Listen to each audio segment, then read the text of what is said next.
Welcome to Enlightened, the enlightened journey of life. I am your host, Jen Hamilton, and it is an honor to have you here. I am a conscious life coach and women's empowerment mentor, and I activate a potent level of self and soul inquiry with my clients, which initiates deep and lasting transformation in all areas of their lives. I am here for the full human experience, authentically and audaciously sharing my magic with the world. On this podcast, we're all about mastering life on the way to enlightenment. And as we are here having a human experience, we might as well embrace it all. We play in the space of what is real and tangible, just as much as we play in the space of esoteric and metaphysical. You'll be ignited by deep conversation, whether through my own personal musings, interviews with incredible thought leaders around the world, and everyday divine humans sharing their soulful stories. Thank you for being on this journey. Let's dive in.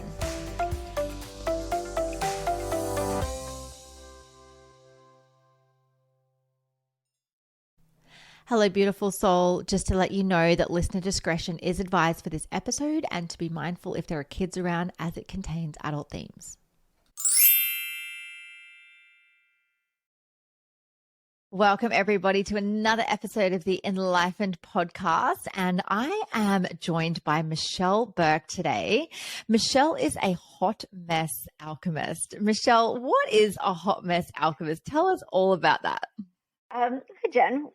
First off, thank you for having me. Hot Mess Alchemist.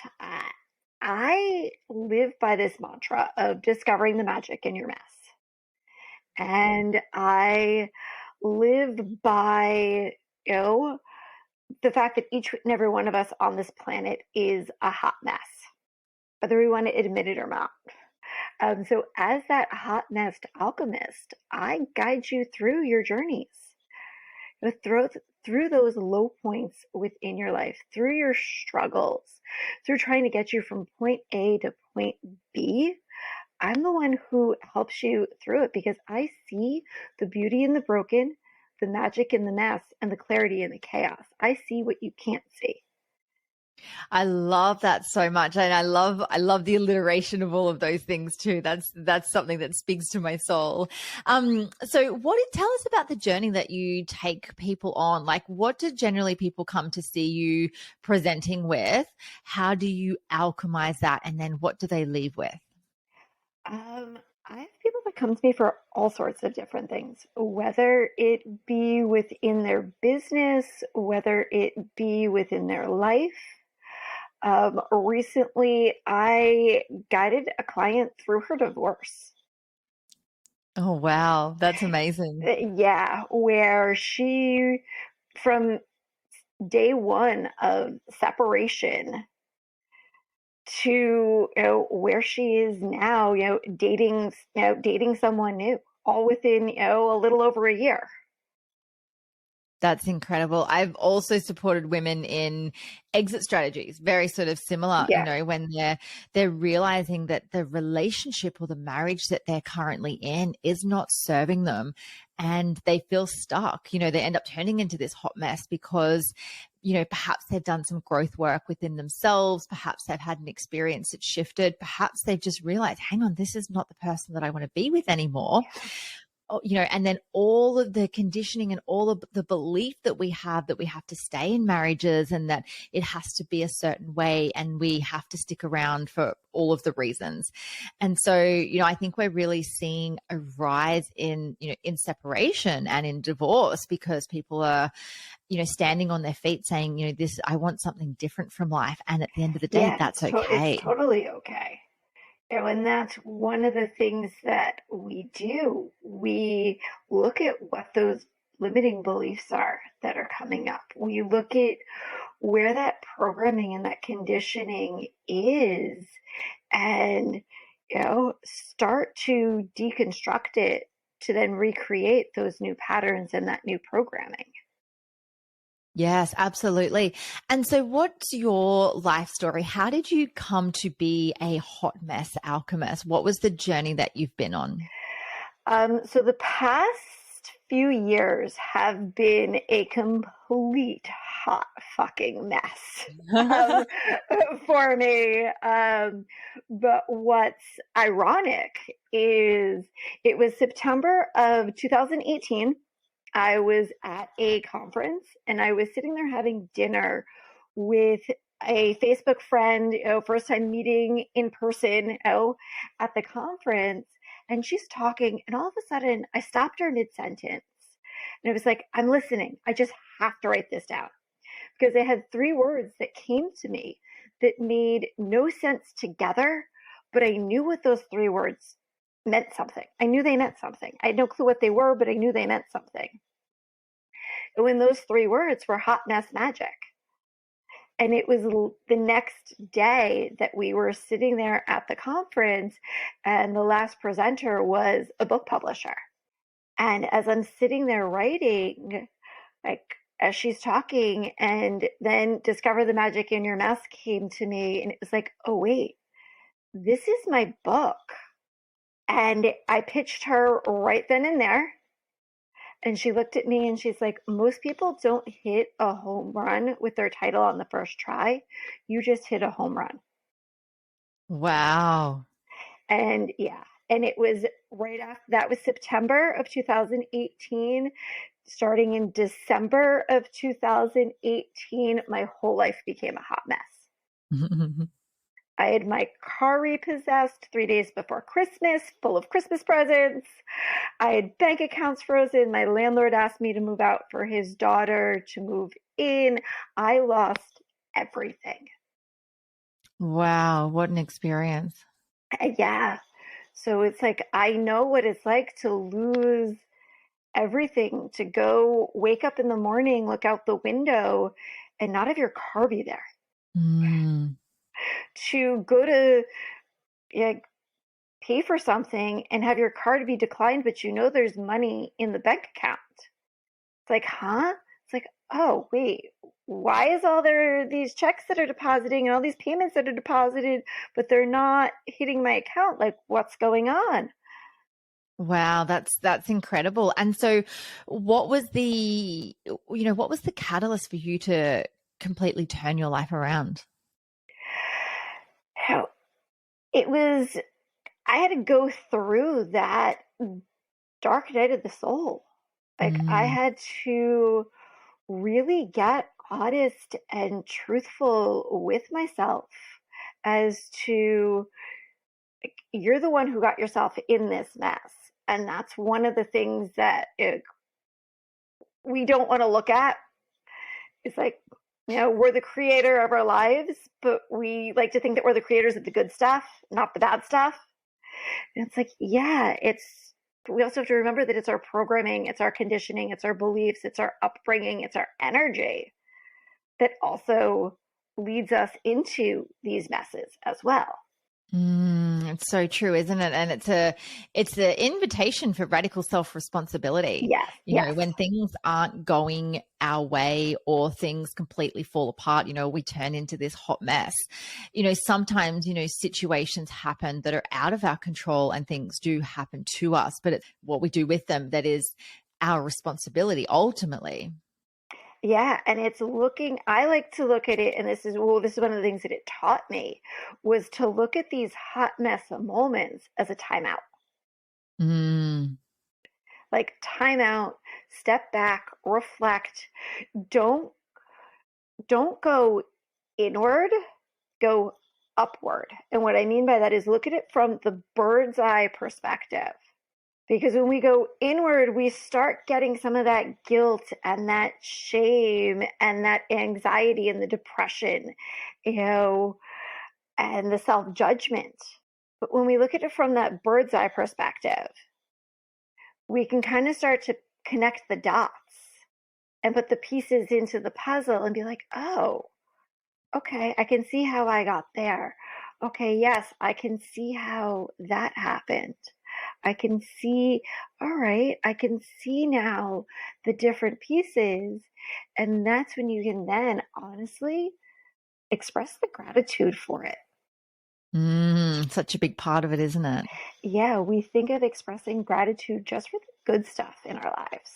we Mm. also have to express that gratitude for, the shit as well. 100%, massively, isn't it? And I was having this conversation with someone only yesterday about, having the gratitude for the anger, the sadness, the darkness essentially that we experience, because without those things, we aren't the fullest expression of our human selves. Yeah, and it's in those low moments in our lives that we grow, we expand, we Mm. embody more of our soul and who we truly are. Mm. So it's like sure, when my car got repossessed, was I did I go into depression and did I have all this self-judgment and guilt? Of course I did. Did my family help the matter? No, not at all. Um, oh, but now I can sit here years later and, you know, express the gratitude for what happened, It's so powerful, isn't it? and express the gratitude for the people who truly were there for me as I was going through this. And then Mm. talking to other friends and having them say to me, "Oh, yeah, I've had a car repossessed. Oh, yeah, I've had a car repossessed." It's like hearing other people say it, like close friends of mine, it made me feel better. Mm. It's like when we're going through these low points, we think we're the only one on the planet who's going through this. And this is where I truly believe, and it's part of my mission, is that we need to drop the facade that we all have our shit together, that our life is perfect and we live this glamorous, Instagram lifestyle, when in reality, we don't. I'm super curious, what's some of your current shit that you're working through at the moment? Some of the current stuff that I am working through is on the, still, financial aspect, making, and making that shift within my own business into, taking myself to that next level and being more visible and holding myself, more accountable. So like there's that fear and that self-judgment that's like creeping in.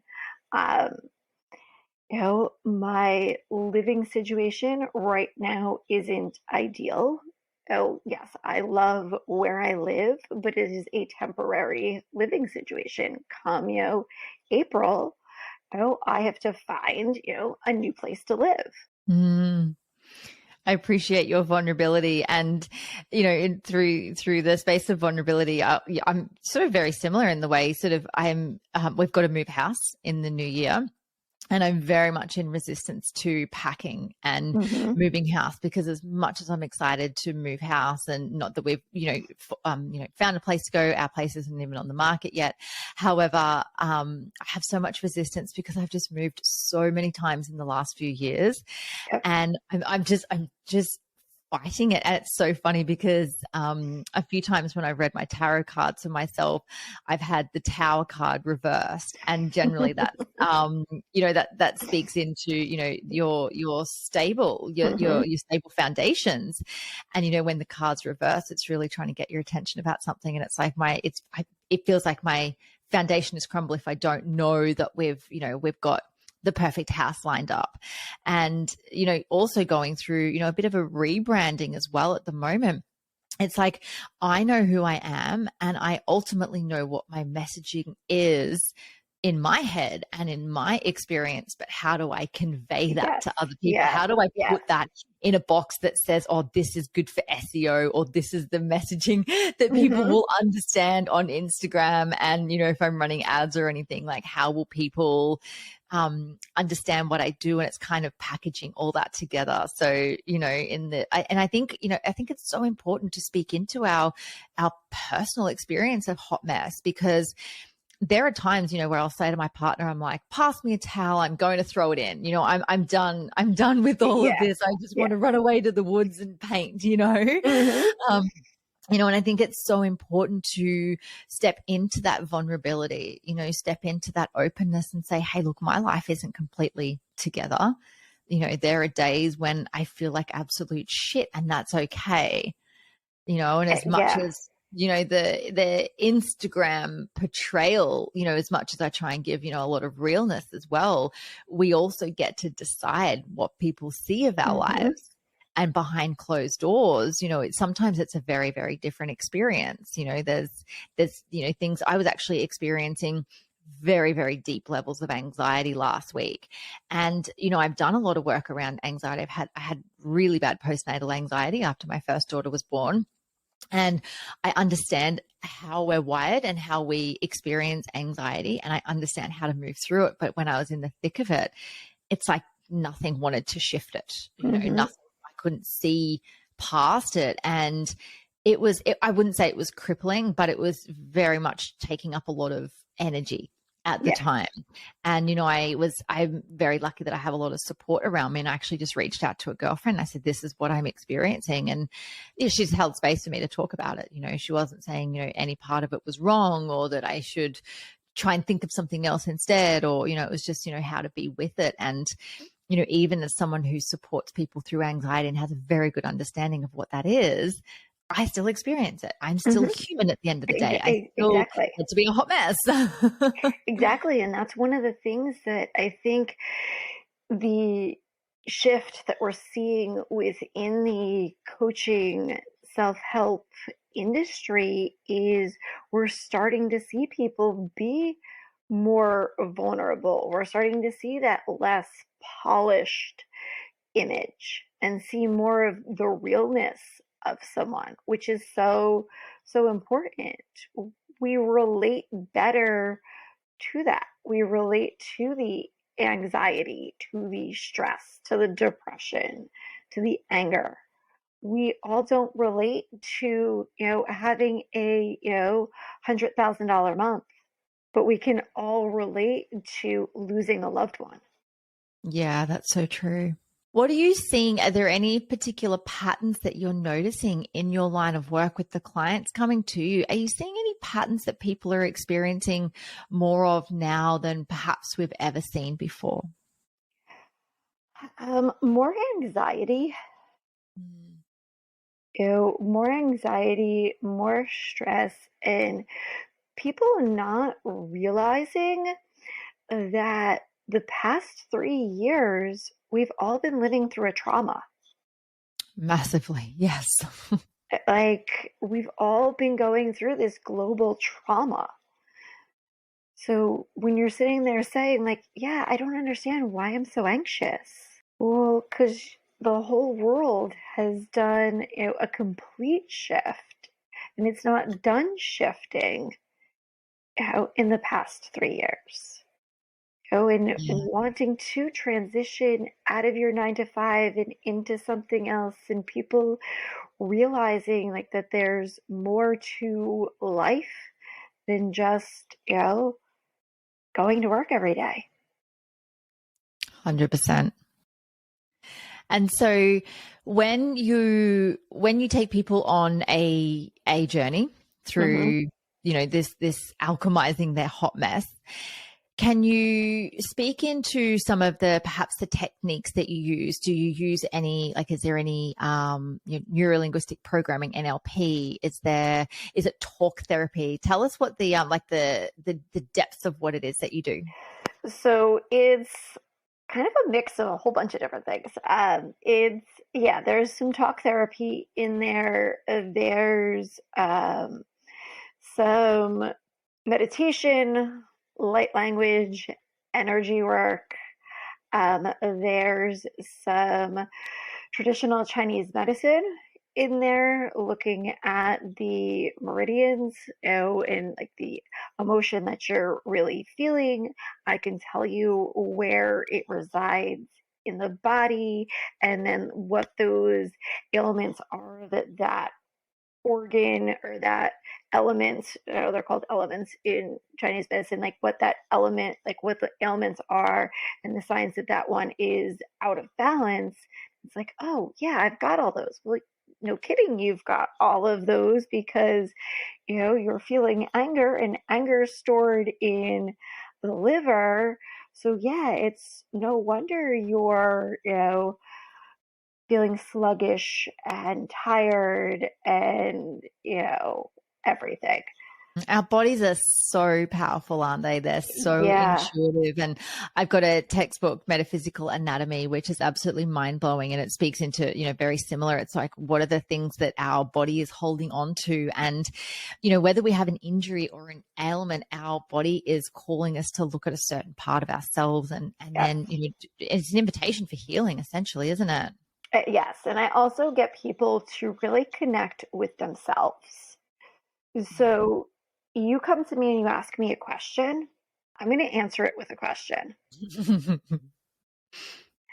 And we'll go through it and, oh, I don't know what's going on. Like I feel off today. Okay. Drop in. Let's drop in. Let's connect. Get silent for a minute. What's your body telling you? Oh, I'm dehydrated. Okay. Well, when was the last time you drank like water? Oh yeah, I really haven't been drinking enough water recently. All right, well, there you go. We can't detox, we can't move things through our bodies if we're not properly hydrated. It's so true, isn't it? I love what you were saying earlier about, sort of coming up and out of the situation and looking at from that higher perspective. I call it a meta position. And, the first step to growth is awareness, and so when we have awareness, when we can remove ourselves from a situation and look at it very objectively, we can start to see things from a completely different perspective. And so it's like that coming out of the situation and then looking down over things and being able to put the pieces of the puzzle together. If there's someone listening at the moment who they're just like nodding their head, they're like, oh my God, yes, I feel like a hot mess. Things are really stressful. I'm moving through a lot of anxiety. I'm going through a breakup. I've lost my job, or my business is not doing as well as I'd hoped it would, or whatever it is that they're experiencing. If they were to come up and out and look down over their life and over their situation at the moment, what is it they're looking for, and how is it that they can help themselves to move through the situation? So, what I like to say to people when they're looking at that is acknowledge what you're not acknowledging. Mm. And they're like, huh? But I'm not acknowledging it. So, how do I know what I need to acknowledge? Like, exactly. Acknowledge what you're not acknowledging. It will hit you right in the face the second you start looking at it above. Like that giant elephant in the room is just gonna get bigger and bigger and turn pink with purple polka dots, and you're not gonna be able to miss it. And then what do they do with, like, once they've recognized the elephant in the room, once they've, acknowledged what they're not acknowledging, what do they do with it then? Journal on it. Mm-hmm. Like, why aren't I acknowledging this? Why have I been resisting this? Because 9 times out of 10, when we're resisting something, it's because we're afraid of the change that's about to happen. So true. Because we know that change is going to take us to the next level. And it's like when we let that fear get in the back of our head, and it's like, okay, like you can have that fear, but flow with it, flow with the fear. Don't let it stop you. Acknowledge it. Acknowledge the fear. Like, hey, fear, I see you. Like, I see you over there. Thanks for showing up. Like, you're doing your job. You're trying to keep me safe. Like, acknowledge it. Like, make friends with it. I'm like, you know what, fear? I understand that you're trying to do your job. You're trying to keep me safe. But I'm going to do this anyway. Like, I'm going to do it. If I fail, okay. But I'm not going to know if I fail unless I do it. I'm not going to know if all those things that you're telling me are really true unless I actually go and try it. That's 100% true, isn't it? Because we're so conditioned, like our relationship with fear is a little bit warped. It's almost like it might be an uncomfortable feeling that we experience when we're going through fear. And if we aren't comfortable with certain feelings, or the uncomfortable feelings that we have, fear being one of them, then we have this relationship where we just want to get away from it. We've been conditioned to make it wrong. And therefore, when we do our healing journey, when we do any, personal development, spiritual development, whatever you want to call it, we learn to walk alongside it. I love Yeah. what you were saying, like invite it in, make it a cup of tea, offer it a comfy chair. Yeah, like you know? become friends with it Yeah, because because it's it's there to not show you going so anywhere. exactly. It's there to show you so much and to teach you everything. And there's two different types of fears. I always say fear is just confused excitement. Like there is genuine fear. Do you know what I mean? If your life is in Hmm. danger, if your Yes. survival is compromised at any time, there's a genuine fear. But the fear that we have in our day to day is generally, confused excitement. We have the Hmm. same physiological Yes. response in our body. We get the blood rushing to our extremities. We get the butterflies. We get, the heart racing, the shorter breath. As if we're about to, fight or flight. And so when we understand the response that our body is having, that it's a very, very normal thing, Hmm. we can go, hang on a second, this is what my body is naturally trying to do. It's trying to keep me safe. It's okay to experience the fear. In fact, I welcome it right in because it's here to show me something. But what is it that I'm choosing beyond this fear? How can I step outside of my comfort zone to, feel the fear and do it anyway, which was a book, Hmm. from many, many years ago. Yeah, and just embrace it. Like I like to look at fear, and this was an acronym that came to me, years ago, in regards to fear, was fuck everything and rise. I love it. I love it. It's like, okay, I see you, fear, but I'm gonna give you the giant middle finger, and I'm gonna go rise. I'm gonna go do it anyway. I love that so much. Can we use that? Is that yours? Yeah, We'll trademark it. Like, yeah, like fuck everything and rise. Like I'm gonna do this anyway. I love that so much. It's so important to have these little reminders, isn't it? Because like fear as well as, anxiety, it can be really debilitating for some Yes. people if we don't have a healthy relationship with it.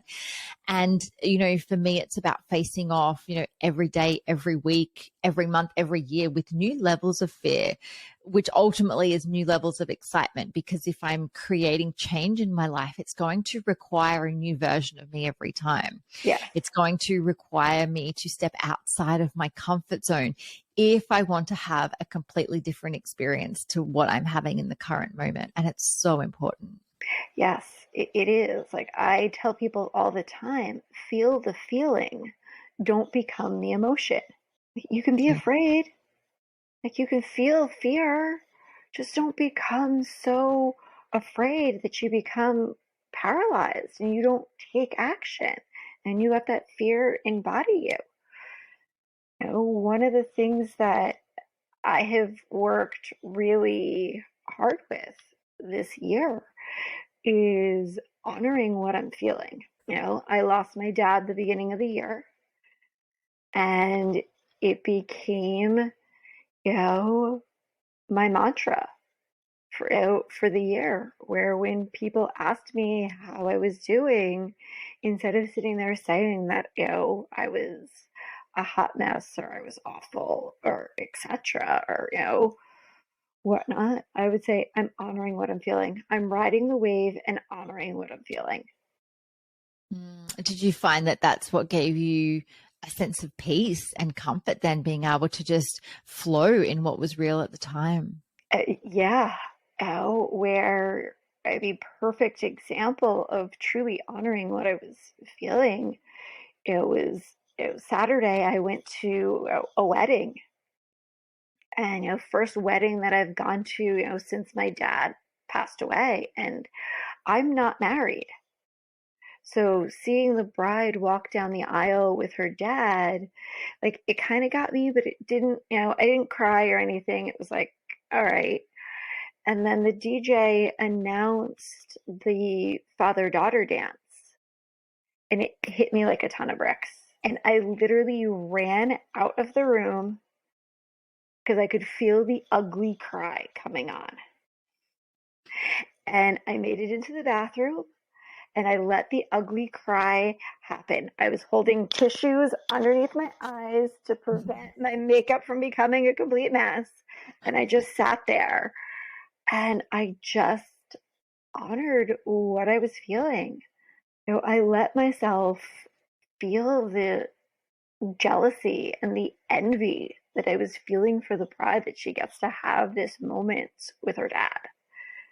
Mm. Remembering, the last time I danced with my dad, being then grateful that I have these memories of dancing with my dad, because there are so many little girls who, have never danced with their dads or never will dance with their dads.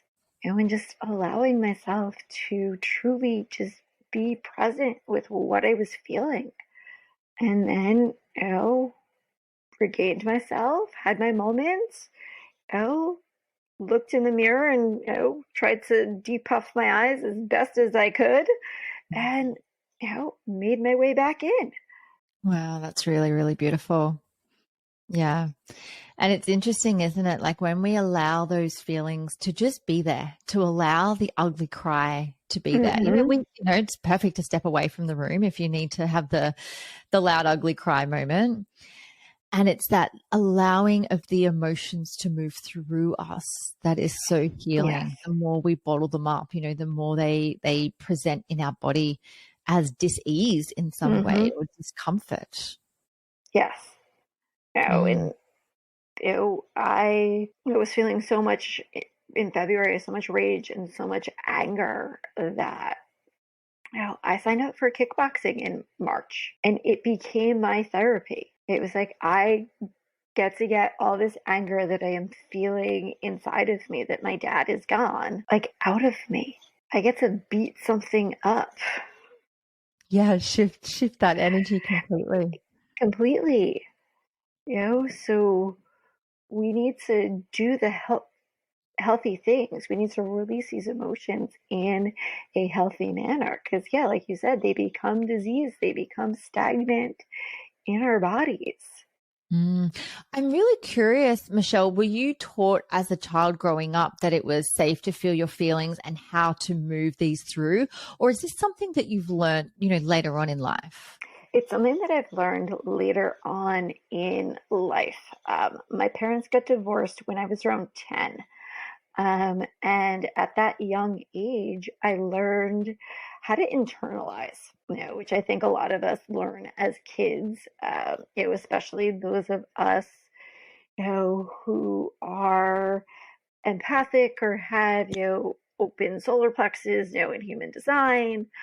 Um, like myself, like we feel. So we could be crying for no apparent reason, and as a kid, not understanding why we're crying.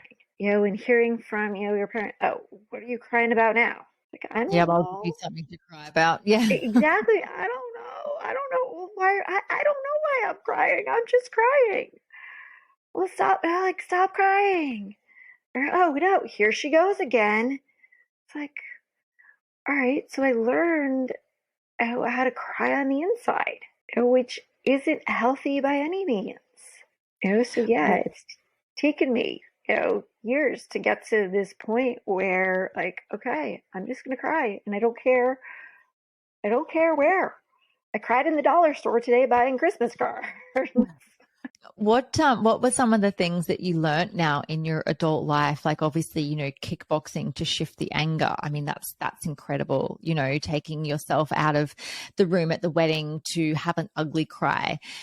Are there any other things that you can say to people that might be listening that have had the experience? I certainly did as a child where I wasn't taught how to shift feelings. They were made wrong. The crying was made wrong. It was, I'll give you something to cry about, or, go and fight it out with my brother or my sister was kind of Yeah. like the default setting. What is it? Is there anything that you can speak into and share in ways in which people can say, I've got this feeling, but I don't know what to do with it other than internalize it? Move your body. Like, whether that's going for a walk, going for a run, doing yoga, lifting weights, dancing in the kitchen. Just move your body and let it move through you. And if you need to scream, scream. Mm-mm. And if you're in that location where you can't scream, yawn. Yawn is a silent scream. Oh, I love that. Mm. Just let it, let it out. I might have to use that later when I have to go Christmas shopping at the big department store. If you see me walking around Westfield and I'm yawning, it's because I'm actually internally screaming. Exactly. Like we get in these situations where like we can't scream. Gently pull on your hair. Like stick your fingers in your head and just pull on your hair. One, it's good for your scalp and good for your hair. It stimulates the blood flow to your scalp. But two, you've got a main meridian point that's right here. You're pointing right to the crown for those just listening. Yeah. Yep. Right at your crown. Right at your crown, right at the top of your head. Yep. So it's connecting. It's connecting with your body. It's so true, isn't it? When we're feeling these things, we all want to escape our bodies. That's why, we turn to, we have that crappy day and we go home and we pour ourselves that glass of wine because we just want to numb ourselves. We want to forget everything that we're feeling and we just want to decompress. Go for a walk instead. So many ways in which we numb ourselves, which is disconnecting us even further, isn't it? It's where we're perpetuating that cycle of making those feelings wrong. Yeah, go for a walk, do some yoga, go meditate. Do absolutely nothing for 20 minutes. Like no phone, no meditation, like just absolutely nothing. Stare at the ceiling. I really love to circle back to a little bit about your book, Hot Mess Magic. Sure. Yeah. So tell us how can we get our hands on a copy of this book? So is it available? Is it online? Can we get a hard copy? Can we get it around the world? Tell us all about that. Yeah, you can get it around the world. It's actually a bestseller in Australia. So Amazon, Lulu, Barnes and Nobles, there are plenty other independent bookstores that I can't remember off the top of my head right now that it's in, but those are the top, three big players, Lulu, Barnes and Nobles, Amazon. Amazing.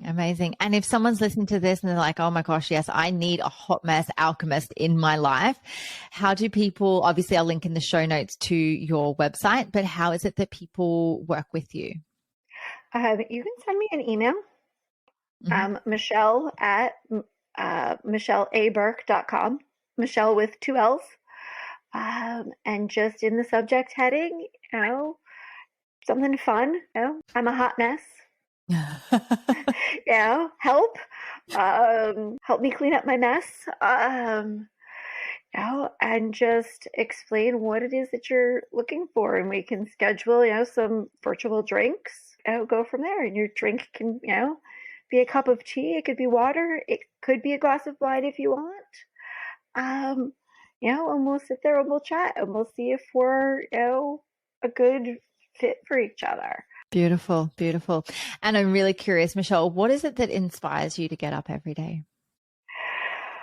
What inspires me to get up every day is knowing that every day, no matter what it is that I do, I'm helping someone. I'm making a difference in someone else's life.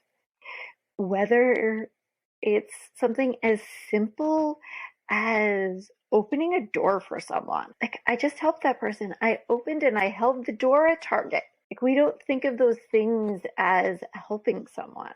It's like you're helping them. Like help one person every day. Those selfless acts. Not expecting anything in return. I'm also curious, Michelle, to you, what is the meaning of life? The meaning of life to me is love. It's love in that aspect of not only loving others but loving yourself. And it's it's love. It's accepting yourself. You're going on this journey to learn and embody more of yourself, to fall in love with yourself. Because if you don't love yourself, how can you expect someone else to? It's so true, isn't it? That has been absolutely incredible. Thank you so much for sharing all of your wisdom and all of your magic. And as I mentioned, I will link in the show notes to how people can get their hands on your book, Hot Mess Magic. Thank you so much, Michelle, the Hot Mess Alchemist, for joining us on the Enlightened podcast. Welcome. Thank you for having me. Thank you so much for joining me for this episode. I hope you love the Enlightened podcast, and the biggest compliment you can give me is subscribing to this podcast, sharing it, and leaving a rating and review. Feel free to follow me on Instagram. My handle is @JenHamiltonOfficial, and the podcast handle is Enlightened_podcast. You can also find the video version on YouTube on my channel. Just search Enlightened and don't forget to hit subscribe. Have a beautiful day and enjoy living the enlightened journey of life.